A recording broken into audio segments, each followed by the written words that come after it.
ቅዱስ ቅዱስ ቅዱስ እያሉ የሚያመሰግኑት ምግባቸው ምስጋና የሆነ መላእክት እንኳን ቢሆኑ ያችን ዕለት ሊያውቃት የሚችል ማንም የለም። በዚያ ጊዜ ኃጢአት በዛ፣ በደል በዛ፣ መገፋፋት በዛ። እነሆ በኃጢአት በበደል ውስጥ መውደቅ ሆነ። በዚያ ጊዜ እግዚአብሔር ሲያይና ሲመለከት ሰውን ልጅ በመፍጠሩ ተጸጸተ ይለናል። ታምኖ ለተገኘ ሰው ደግሞ የሚያስፈልገው ሽልማት ነው። ታማኝ ሆኖ ለተገኘ ሰው የሚያስፈልገው ደስታ ነው። በመታመን ውስጥ የሚገኝ ጸጋ ስላለ ነው። ዛሬ ለክርስቶስ ታምነን ይሆን? ዛሬ ለአምላካችን ታምነን ተገኝተን ይሆን? ዛሬ ለጌታችን ታምነን ተገኝተን በቀኙ የሚያቆመንን ስራ ሰርተን ይሆን? ክርስቲያኖች ያችን ዕለት አናውቃትም። ዛሬም በኃጢአት ውስጥ አለን። ዛሬም በበደል ውስጥ አለን። ስለ ዓለም ነገር እያስብን እየወጣንና እየወረድን ለንስሐ ዘመን ለንስሐ ጊዜን እየቀጠርን አዎ ማንም ሰው የሚሞትበትን ዕድሜ አያውቅም። ማንም ሰው መች እንደሚጠራ ማንም ሰው መች ወደ አምላኩ እንደሚጓዝ የሚያውቅ የለም። እንግዲህ ንቋለ ዛሬ ግን ተኝተናል። ቀነ ገደብን እየሰጠ የሚሄድ ሰው በኃጢአት በበደል ተይዞ መጨረሻው ሞት ነው የሚሆነው። የጌታችንን የአምላካችን የኢየሱስ ክርስቶስን ቅዱስ ሥጋ ክቡር ደም ያልተቀበለ ሰው የዘላለም ሕይወት የለውም። ሥጋዬን ያልበላ ደሜን ያልጠጣ የዘላለም ሕይወት የለውም ነው ያለው ክርስቲያኖች። ምክንያቱም ማኅተማችን እሱ ነው። በእሱ የታተመ ቅዱስ ሥጋውን ክቡር ደሙን የተቀበለ ሰው ግን ጥርስ ማፋጨትና መከራን አያይም። በስመ አብ ወወልድ ወመንፈስ ቅዱስ አሐዱ አምላክ አሜን።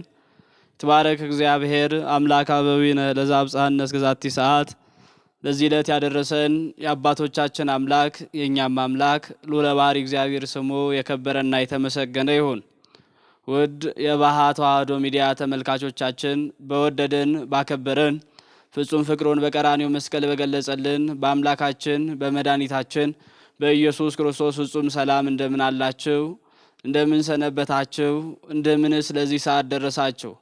አሜን። ምስጋና የባህሪው ገንዘብ የሆነ ልዑል በላይ በሰማይ በአፈ መላእክት በታች በምድር በደቂቀ አዳም ማለዳ ማለዳ ምስጋና አዲስ የሆነ ኤልሻዳይ በአርያም በነጩ ዙፋን ላይ ተቀምጦ የውቅያኖስን ጥልቀት የሚመረምር የባህርን ሙላት በፍኙ የሞላ ተራራና ኮረብታዎችን በሚዛኑ የመዘነ ከዕለት ከጊዜያት በፊት የነበረ ይህ የምናየው ይህ የምንጓጓብለት ዓለም እንደ ቃሉ ሲያልፍና ሲጠፋ በመንግስቱ ጸንቶ የሚኖር አልፋና ኦሜጋ የሆነ መድኃኔ ዓለም ኢየሱስ ክርስቶስ ስሙ በፍጥረታት ሁሉ አንደበት የከበረና የተመሰገነ ይሁን።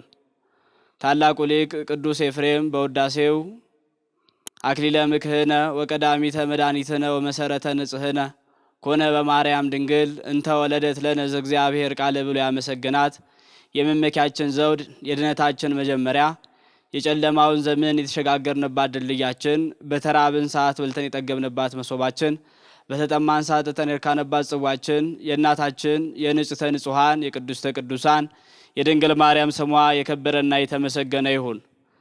ምግባቸው ምስጋና የሆነ መላእክት ወከአው ደሙ መንተ እግዚአብሔር የተባሉ ሰማዕታት ይህን ዓለም ከንቱነት የተረዱ ጻድቃን በዋለበት እየዋሉ ባደረበት እያደሩ ትምህርቱን የሰሙ የተከታተሉ ዓለምን በወንጌል ያለሰረሱ ሐዋርያት አርድእት በዚህ ዘመን በዚህ ጊዜ ኃጢአት በስቶ ወጀብ በስቶ ስለኔና ስለናንተ ኃጢአት የሚለምኑ ደጋግ ደናግል መለኮሳት ሁሉ እግዚአብሔር ባከበራቸው እግዚአብሔር ባወደሳቸው እግዚአብሔር ከፍ ከፍ ባደረጋቸው መጠን ለሰማቸው ክብርና ምስጋና ይሁን። እግዚአብሔር ቢወድ እግዚአብሔር ቢረዳን እግዚአብሔር ቢፈቅድልን የሚያጽናናውን ሕይወት የሚሰጠውን በተስፋ እንድንጓዝ የሚያደርገንን የእግዚአብሔርን ቃል እየተማማርን እንቆያለን። ዛሬ የምንማማርበት የትምህርታችን ርዕስ የሚሆነው ከ12ቱ ሐዋርያት መካከል ቅዱስ ማቴዎስ በጻፈልን በማቴዎስ ወንጌል ምዕራፍ 24 ከቁጥር 51 ላይ ባለ ኃይለ ቃል ተነስተን እግዚአብሔር እንዳረዳን እንዳገዘን ሚስጥሩንና አንደበቱን እንደሰጠን ያክል እየተማማርን እንቆያለን። የትምህርታችን ርዕስ የሚሆነው በዚያ ለቅሶና ጥርስ ማፋጨት ይሆናል ይላል። ይህንን ቃል የተናገረው ለእድሜው ዘመን ለእድሜው ጊዜ ለእድሜው ዕለት ለእድሜው ወሰን በዚያ አለ በዚህ የለም ሊባል የማይችል ሙሉ በኩል ላይ የሆነ ጌታችን አምላካችን መድኃኒታችን ኢየሱስ ክርስቶስ የተናገረው ኃይለ ቃል ነው። ይህ ኃይለ ቃል የተነገራቸው በሰዓቱ ከዋለበት እየዋሉ ካደረበት እያደሩ ትምህርቱን ሰምተው ገንዘብ አድርገው ሕይወታቸውን በእግዚአብሔር ቃል መርተው ለሕይወታቸው መልካም የሆነውን ስንቅ የሰበሰቡት ሐዋርያት የተነገራቸው ቃል ነው።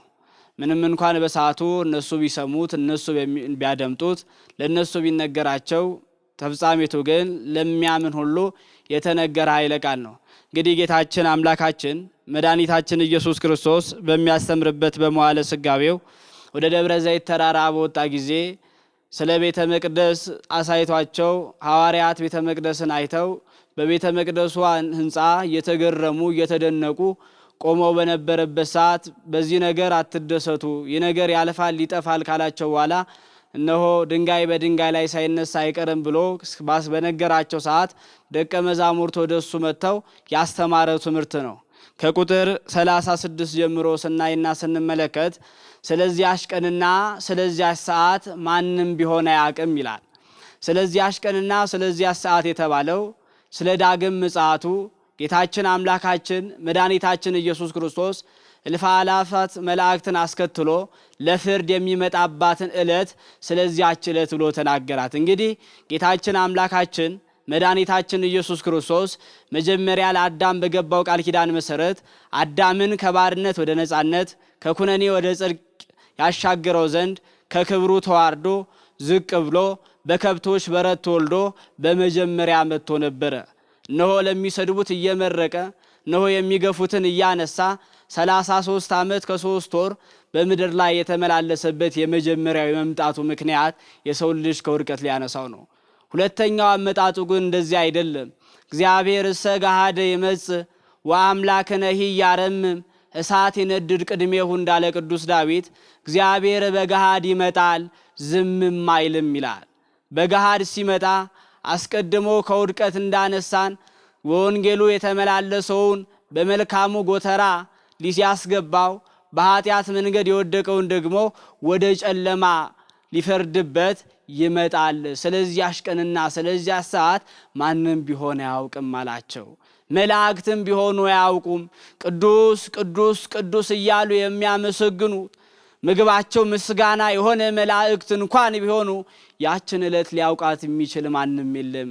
የሰውም ልጅ ቢሆን አያውቃትም፣ ልጅም ቢሆን አያውቃትም አለ። ክርስቲያኖች ልጅ ሲል ብዙ መናፍቃን ከሦስቱ አካላት አንዱ አካል ኢየሱስ ክርስቶስ እሱ አይደለም ለማለት ይጠቀሙታል። ነገር ግን ልጅም ቢሆን አያውቃትም ሲል አንድም እነሆ ደካማ ሥጋን መልበሱን ሲነግረን ነው። በሰው ልጅ አይምሮ ሊታወቅ ሊረዳ ያችን ዕለት ሊገነዘባት የሚችል ሰው የለም ሲለን ነው። አዎ ዕለቷ መጋቢት 29 ዕለተ እሁድ ቢሆንም ዘመኑ ዘመነ ዮሐንስ ቢሆንም ብዙ ዘመነ ዮሐንስ ብዙ መጋቢት 29 ብዙ እሁዶች ስላሉ የሰውም ልጅ ቢሆን አያውቃትም ብሎ ነገረን። ይህን ካለ በኋላ የሰው ልጅ አመጣጥ በኖህ ዘመን እንደነበረው ይሆናል አለ። እንግዲህ በኖህ ዘመን የነበረውን ስናይና ስንመለከት የሰው ልጆች በምድር ላይ እየበዙ ሲሄዱ እነሆ መልካቸው ደምገባታቸው ያማረ ሴት ልጆች ተወለዱ ይለናል በኦሪት ዘፍጥረት ምዕራፍ 6 ከቁጥር 1 ጀምሮ ስናይና ስንመለከት። በዚያ ጊዜ የእግዚአብሔር ልጆች የሆኑት እነሆ የሰው ልጆችን መልካቸውን ደምገባታቸውን አይተው ከነሱ መካከል ለሚስትነት ወሰዱ ይለናል። በዚያ ጊዜ ኃጢአት በዛ፣ በደል በዛ፣ መገፋፋት በዛ። እነሆ በኃጢአት በበደል ውስጥ መውደቅ ሆነ። በዚያ ጊዜ እግዚአብሔር ሲያይና ሲመለከት ሰውን ልጅ በመፍጠሩ ተጸጸተ ይለናል። ኃጢአትን የሚሄድ ሰው፣ በበደል የሚሄድ ሰው፣ በመልካም ነገርን ጥሎ መልካም ያልሆነውን መንገድ ይዞ የሚጓር ሰው እግዚአብሔርን ያሳዝነዋል። ክርስቲያኖች እግዚአብሔር ሰውን በመፍጠሩ ተጸጸተ አለ። ይህን ብቻ አይደለም፣ እነሆ የሰው ዕድሜው 120 ዘመን ይሆናል አለ። እነ ማቱሳላ 969 ዓመት ረጃጅም ዕድሜ የኖሩት ከዚያ በኋላ ኃጢአት ሲበዛ በደል ሲበዛ የሰው ልጅ ዕድሜው ተቀነሰ። ምክንያቱም ዕድሜ የተሰጠን መልካም ነገር ልናደርግበት፣ መልካም ነገር ልንሰራበት፣ መልካም ነገር ሰርተን በሕይወታችን በዘመናችን እግዚአብሔርን ልናስደስትበት ነው። በእግዚአብሔር ዘንድ እያንዳንዷ ዕድሜ ዋጋ ስላላት፣ እያንዳንዷ የምናሳልፋት ሰዓታት በእግዚአብሔር ዘንድ ዋጋ ስላላት ይህን ሁሉ ኃጢአት ተመለከተ በሰው ልጅ ልቦና ይላል። ክፋት ነግሶ ነበረ፣ በደል ነግሶ ነበረ፣ ኃጢአት ነግሶ ነበረ። በዚያ ጊዜ ግን አካሄዱን ከእግዚአብሔር ጋር ያደረገ ኖህ ጻድቅ ሆኖ አገኘው አለ። ክርስቲያኖች ዛሬ እግዚአብሔር ቢመለከት እንደኑ ያለ ሰው ያገኘው? በዚያ ጊዜ ኖህን እንዲህ አለው፣ ኖህ የጥፋት ውሃን አመጣለሁ። ይህ ሕዝብ ኃጢአትን እየሰራ በደልን እየሰራ ከኃጢአት እንዲወጣ ከበደል እንዲወጣ ብነግረውም ብገስጸውም ስላልተመለሰ የጥፋት ውሃ አመጣለሁ ብለ ለሰው ሁሉ አውጅ ንገር አለው። በዚያ ጊዜ ኖህ እየተዘዋወረ አስተማረ። ኖህ 120 ዘመን አለን። በ80ው ብንዳራ ኃጢአትን ብንሰራ በዝሙት ብንወርቅ በ40ው ዘመን መርከብን ሰርተን እንድናለን ብለው የኖህ ሰዎች ኖህን አልሰማሉት። በዚያ ጊዜ 120 ዘመን ሲጠብቁ የነበሩት የኖህ ሰዎች በ80ው ዓመት የንፍር ውሃ መጣና ከኖህ ቤተሰብ ውጭ ያሉት ሁሉ በንፍር ውሃ ጠፉ ይለናል። ለዚያ ነው ልክ እንደ ኖህ ዘመን እንደነበረው ይሆናል። ብዙዎች ዘመን አለን፣ ብዙዎች ጊዜ አለን፣ ብዙዎች ዕለታት አለን ብለው ሲደሰቱ የሰው ልጅ የሚመጣበት ሰዓት እንደዚያ ይሆናል። በኖህ ዘመን የነበሩት ሲበሉ ሲጠጡ ሲዳሩ እንደነበረ በዚያም ጊዜ እንደዚያ በሚሆን ሰዓት የሰው ልጅ በማይታወቁት ሰዓት ይመጣል ብሎ ነገራቸው። እንግዲህ ንቁ አለ። በኃጢአት የወደቀ በበደል የወደቀ ሰው ይንቃ፣ ሊናውን ለንስሐ ሊናውን በንስሐ መንገድ ያመላልስ፣ በንስሐ መንገድ እየወጣ እየወረደ በመልካሙ ነገር ይመላለስ ብሎ ነገራቸው። እንግዲህ ንቁ፣ ተነሱ፣ ኃጢአትን ተዉ፣ በደልን ተዉ፣ የኖርንበት የጨለማው ዘመን ይበቃናል በሉ፣ ህሊናችሁ ይንቃ ብሎ ነገራቸው። ያንን ወቁ። ከናንተ መካከል እነሆ ባለቤቱ ሌባው እንደሚመጣበት አውቆ ቢሆን አስቀድሞ የማይጠብቅ የለም ወይ? ሌባ እንደሚመጣበት አስቦ ቤቱ ውስጥ ገብቶ እንዳይዘርፈው፣ ቤቱ ውስጥ ያለውን ንብረት እንዳይወስድበት ከናንተ መካከል ሁሉ ነክቶ እንደሚጠብቅ እንደዛ ሆናችሁ ጠብቁ። ነገር ግን አለ ያ ባለቤቱ ሌባው የሚመጣበትን ወደ ቤቱ ገብቶ ንብረቱን ሀብቱን የሚዘርፍበትን ሰዓት ስለማያውቅ ሌባ በድንገት ይመጣና ይዘርፈዋል። ሌባው የተባለው መልአከ ሞት ነው። አዎ ማንም ሰው የሚሞትበትን ዕድሜ አያውቅም። ማንም ሰው መች እንደሚጠራ፣ ማንም ሰው መች ወደ አምላኩ እንደሚጓዝ የሚያውቅ የለም። እንግዲህ ንቁ አለ። ዛሬ ግን ተኝተናል። ወደ ንስሐ መንገድ እንድንመላለስ ቤተክርስቲያን ስንግርን እኛ የምናበዛው ምክንያት ነው። እኛ የምናበዛው ምክንያቶችን መደርደር ነው። ቅዱስ ዮሐንስ አፈወርቅ እንዲለናል፣ እነሆ ወዳጅ ሆይ ንስሐ የማትገባው በንስሐ መንገድ የማትመላለሰው እነሆ መልአከ ሞትን አማክረዋንል ይላል። ምን ይሆን መሳችን? የምንጠራበትን ቀን እናውቅ ይሆን? ክርስቲያኖች ጌታ የሚመጣበትን ያችን ዕለት የሚያውቃት የለም ከተባልን ነክተን ልንጠብቅ ያስፈልጋል። በዚያ ጊዜ አለ አንዱ በእርሻው ሳለ ይወሰዳል፣ አንዱ በእርሻ ሳለ ይቀራል። ያ ማለት አንዱ ይሞታል፣ አንዱ ይቀራል። ይህ ባለበት ሰዓት የሰው ልጅ ድንገት ይመጣል። ነገር ግን ተዘጋጅታችሁ ኑሩ አለና በምሳሌ ነገራቸው ይላል። እንዲህም አላቸው፣ እንኪያስ ምግባቸውን በየጊዜው በየሰዓቱ እንዲሰጣቸው አስቀድሞ አንድ ጌታ ባሮቹን አዘዛለ። እነዛን በልጆቹ ያሉትን በሱ ውስጥ ያሉትን ሰዎች የሚያስፈልጋቸውን ነገር እንዲያደርግ፣ እንዲያግዛቸው፣ እንዲረዳቸው የሚያስፈልገውን ነገር እንዲሰጣቸው አዘዘ። በዚያ ጊዜ የመጀመሪያው አገልጋይ እነሆ ለጌታው ቃል ታዞ የሚያስፈልጋቸውን ምግብ ይሰጣቸዋል አለ። ምን ያስፈልጋቸዋል፣ ምን ይጎርላቸዋል እያለ በየሰዓቱ እየጠየቀ ይንከባከባቸው ነበረ። ጌታው በሚመጣ ሰዓት ደግሞ አንተ ብፁዕ ነህ ይለዋል፣ ንዑር ነህ ይልሃል፣ ክቡር ነህ ይልሃል። በመልካም ነገር የተመላለስ መልካሙን ነገር የወደድክ መልካሙን ነገር ይዘህ በሕይወትህ የተመላለስክ ነህ ይለዋል። ያኛው ግን ኃጢአትን የወደደው በደልን የወደደው ለጌታው ቃል ያልታዘዘው እነሆ እናንተ በኃጢአት ኑሩ እያለ የሚገፋቸው በበደል ኑሩ እያለ የሚገፋቸው ጌታ በሚመጣ ሰዓት ይፈርድበታል አለ። እነሆ ባሮች ጌታ የተመሰለው እግዚአብሔር ነው። ባሮች አገልጋዮች የተባሉት አንድም ማዕረገ ክህነት ያላቸው አባቶች ናቸው። ልጆቻቸውን ገስጸው በቃለ እግዚአብሔር እንዲመላለስ ለቅዱስ ሥጋው ለክቡር ደሙ እንዲበቃ እንዲያደርጉ የተነገራቸው ቃል ነው። አዎ የመጀመሪያው ታማኙ ባሪያ ታማኙ አገልጋይ ይህ አገልጋይ የሚያስፈልጋቸውን ነገር አቀድሞ አዘጋጅቷል። ምን እንደሚያስፈልጋቸው፣ ምን መስጠት እንዳለበት፣ ምን ማድረግ እንዳለበት፣ ምን ማከናወን እንዳለበት፣ ምንስ ለነሱ እንደሚያስፈልግ ስላወቀና ስለተረዳ በቃለ እግዚአብሔር ወንጌልን እያስተማራቸው በንስሐ ሕይወት እንዲመላለሱ እያደረጋቸው ቅዱስ ሥጋውን ክቡር ደሙን እንዲቀበሉ እያደረጋቸው መክሊቱን ተጠቅሟል። ክርስቲያኖች ዛሬ መክሊታችንን ተጠቅመነዋል ወይ?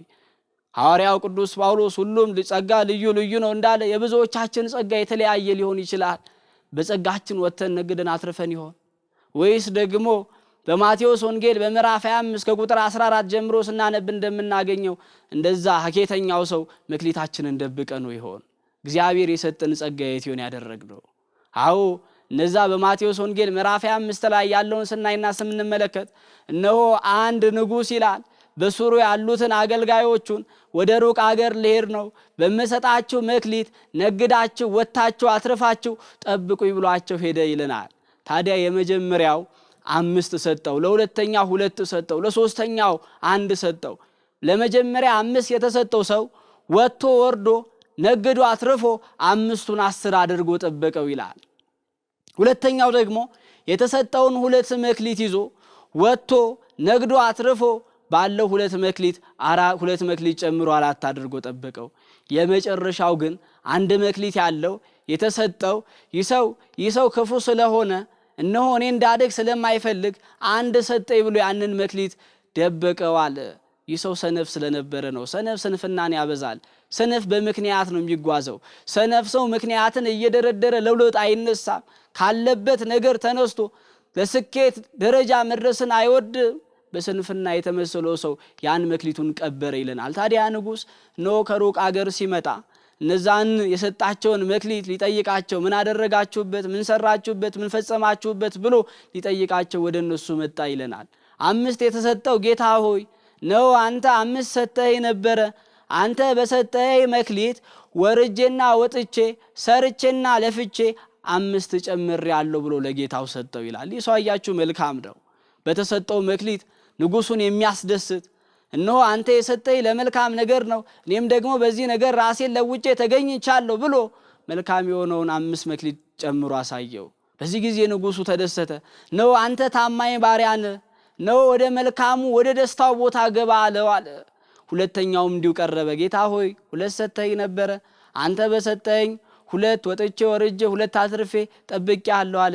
ነው አንተ በጥቂቱ ታምነሃልና በብዙ ሾመሃለሁ አለው። ያ ሰነፍ ግን ነው ሰነፍ አንደበቱ መራራ ስለሆነ ነው አንተ ሀኬተኛ እንደሆንክ ነው መልካም ስላልሆንክ የኔን መውደቅ ስለተመኘ የተሰጠኝን 1 መክሊት እንዳይጠፋብኝ ብዬ ቀብሬዋለሁ አለ። ክርስቲያኖች ዛሬ የተሰጠንን መክሊት የቀበርን ስንት ሰዎች እንኖር? በተሰጠን ጸጋ ያላገለገልን፣ በተሰጠን ጸጋ ወጥተን ወርደን ያላተረፍን፣ እግዚአብሔር ሲመጣ ምን ይሆን መልሳችን? በዚህ ጊዜ አንተ ሀኬተኛ ነህ ወደ ጥልቁ ጨምሩታል። እንግዲህ ክርስቲያኖች ንጉሱ የተባለው ወደ ሩቅ አገር የተባለው ክርስቶስ ነው። ጸጋን ሰጥቷቸው 5 2 1 ጸጋን ሰጥቷቸው ሄደ። ነገር ግን 2ቱ ታምነው ተገኙ። አንዱ ግን በጸጋው ከማትረፍ ይልቅ ምክንያትን ደርድሮ ጠየቀው። ያኔ ጌታው በድንገት ሲመጣ እነሆ አፈረ። ያ ብቻ አይደለም፣ እነዛን 5ቱን ልባሞችና 5ቱ ሰነፎች ሴቶችን ማየት ያስፈልጋል። በቃላቸው የተገኙ 5ቱ አሉ። እነሆ ደግሞ ስንፍና ይዟቸው በቃሉ ከመገኘት ይልቅ ስንፍናቸውን አሳይተው ወደ ገሃነመ እሳት ይወደቁ አሉ። አዎ በዚያ ጊዜ ጥርስ ማፋጫት ይሆናል ያለው ነው። በግራ ቆመው ይህን ለምን አደረክ፣ ይህን ለምን ሰራ፣ በዚህ ነገር ለምን ተመላለስክ ብሎ ሲጠይቃቸው ምክንያት ስለሌላቸው ነው። ለኃጢአታቸው፣ ለበደላቸው፣ ለሰሩት ነገር፣ ላደረጉት ነገር ኃጢአትን በመስራታቸው ጌታቸው ሲጠይቃቸው ይህን ለምን ሰራ፣ ይህን ለምን አደረክ፣ ለምን በዚህ መንገድ ተመላለስክ ሲላቸው ለዚያ ነገር የሚያደርጉት ነገር ስለሌላቸው ነው። ታዲያ ያሰነፉ ባሪያ ነው እንዲመገባቸው የሚፈልጉትን ነገር እንዲሰጣቸው የታዘዘው በቃሉ ያልተገኘው አምላክ ጌታው በሚመጣበት ሰዓት እንዲህ አለ፣ ለምን ይህን አላደረክም ሲለው እነሆ ጌታ ሆይ መምጫህ ገና ነው ብዬ ስጠብቅ አለ። ይሄ ባሪያ የተባለው አንድም በስንፍና ምክንያት ልጆቻቸውን የማይቆጣጠሩትን ወንጌልን የማያስተምሩትን ካህናት ነው። ሁለተኛው ክርስቲያኖች እኔና እናንተን ነው። ጌታ ባሪያ የተባልነው ሁላችን የክርስቶስ ባሪያንን። ሐዋርያው ቅዱስ ጳውሎስ እኔ የጌታ ባሪያ ብሎ እንደተናገረ ሁላችን የጌታ ባሪያንን። በስራችን ብዙ ባሮችን ሰጥቶናል። ብዙ ሰዎችን ከመድቀታቸው እንድንመልስ በተሰጠን ጸጋ ብዙዎችን እንድናነሳ ወደ መልካሙ ወደ ሕይወት መንገድ እንድንመራቸው ሁላችንንም ጸጋ ሰጥቶናል። በዚያ ጸጋ ሰርቶ የተገኘውን ወደ መልካሙ ወደ ደስታው ያስገባዋል። ታማኝ ስለሆነ ታምኖ ለተገኘ ሰው ደግሞ የሚያስፈልገው ሽልማት ነው። ታማኝ ሆኖ ለተገኘ ሰው የሚያስፈልገው ደስታ ነው። በመታመን ውስጥ የሚገኝ ጸጋ ስላለ ነው። ዛሬ ለክርስቶስ ታምነን ይሆን? ዛሬ ለአምላካችን ታምነን ተገኝተን ይሆን? ዛሬ ለጌታችን ታምነን ተገኝተን በቀኙ የሚያቆመንን ስራ ሰርተን ይሆን? ክርስቲያኖች ያችን ዕለት አናውቃትም። ዛሬም በኃጢአት ውስጥ አለን። ዛሬም በበደል ውስጥ አለን። ስለ ዓለም ነገር እያስብን እየወጣንና እየወረድን ለንስሐ ዘመን ለንስሐ ጊዜን እየቀጠርን ንስሐ ግቡ ስንባል የእድሜ ጊዜያትን እያረዘምን ይኖርን ሰዎች የለንም። አስታውሱ ያን ባለጸጋውን በሉቃስ ወንጌል ላይ ያለውን። ይህ ባለጸጋ እነሆ መጀመሪያ በእርሻው ላይ የነበረውን ጎተራ አፈረሳለ። ከዚያ ደግሞ የባሰ ብዙ የሆነ ከዚያ ደግሞ የሚያምር ብዙ ዘሮችን ዘራ። ነገር ግን እንዲህ አለ፣ ይህ ጎተራ የሚበቃኝ አይደለም፣ ይህን ጎተራዬን ላፍርሰውና ትልቅ ጎተራ ልስራ አለ። ይህ ሰው ክርስቲያኖች ጎተራውን አፍርሶ ሲሰራ አጠገቡ ያሉ ድሃዎችን አልተመለከተም። እነሆ ለነሱ ላካፍል እነሱን ልርዳ አላለም። የራሱን ነገር ብቻ እያሰበ የኖረ ሰው ነው። ታዲያ ይህ ሰው አዲስ ጎተራን ሰርቶ ያለውን ንብረት በዚያ ውስጥ ከቶ ነፍሴ ሆይ ተደሰች አላት። በዚያ ጊዜ እግዚአብሔር መልአክ መጥቶ አንተ ሰነፍ ነፍስህን ከስጋ ለይሃለሁ አለ። ክርስቲያኖች አያችሁ፣ ይህ ሰው ለስጋው ደክሟል፣ ለስጋው ወጥቶ ወርዷል፣ ለስጋው የሚያስፈልገውን ነገር አድርጓል። ለስጋውን እያደላደለ ነፍሱን ግን ቀበራል። ዛሬ ብዙዎቻችን ስጋችንን እያደላደለን ነፍሳችንን ቀብረናታል። ስጋችንን በምቾት አስቀምጠን ለነፍሳችን ግን ባዶነትን ሰጥተናታል። ለስጋችን ሐሳብ ብቻ ተይዘን ለነፍሳችን ባዶ አድርገናታል። ለስጋችን የሚያስፈልገውን ነገር ሰጥተን ለነፍሳችን የሚያስፈልገውን ቃለ ሕይወትን ግን ነስተናታል። ለስጋችን የሚያስፈልገውን መብልና መጠጥ ሰጥተን ለነፍሳችን የሚያስፈልገውን የአምላካችን ቅዱስ ሥጋውና ክቡር ደሙን ግን ሳንቀበል ስንቶቻችን እዚህ ዕለት ደርሰናል።